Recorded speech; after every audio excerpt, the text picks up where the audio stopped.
অনেকেই জানতে চাইতেছো যে আপু 5 তারিখ তো হয়ে গেছে, আয়েশের খরচ কি দেওয়া হয়েছে? আয়েশের খরচ এখন পর্যন্ত দেওয়া হয়নি, কারণ তারা সবসময় ভিডিওতে বলে যে আয়েশের খরচ দিতে চায়, কিন্তু আমি নিতে চাই না।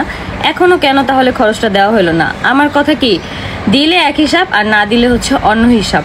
যদি না দেয় আমাকে ডিরেক্ট বলে দিবে। মানুষের কাছে তো এত নাম ফুটায় লাভ নেই যে আমরা খরচ দিতে চাই, খরচ নেয় না। তাহলে এখনো কেন এই পর্যন্ত খরচ দেওয়া হইতেছে না? আমার প্রশ্নই এটা। টাইম যেটা স্ট্যাম্পে লিখিত হয়েছে সেই টাইম অনুযায়ী খরচ দেওয়া হয় না, অথচ তারা সেদিন হচ্ছে আমাদের বাসায় আসছে আয়েশের খরচ দেওয়ার জন্য নাকি। আমি কিছুই জানি নাই, কিছুই মানে আমাকে বলা হয়নি যে খরচ দিবে বা কিছু, বা আয়েশকে দেখতে আসবে। শুধু শুধু মানুষের কাছে এইভাবে মিথ্যা বলার কোনো কারণই নেই।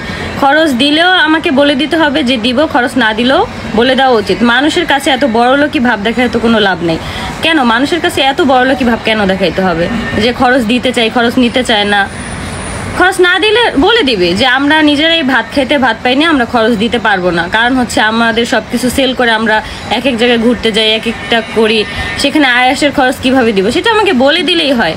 কেন মানুষের কাছে এত বড়লোকি মানে দেখাইতে হবে? আমি তো আমার ছেলেকে দেখা নিয়ে কোনো প্রবলেম করি নাই, কারণ যখনই হচ্ছে আহাদ রিয়াকে ফোন দেয় তখনই হচ্ছে আমরা যদি বাইরেও থাকি বাসায় এসে রিয়া হচ্ছে আবার ফোন ব্যাক করে যাতে আয়েশকে দেখতে পারে।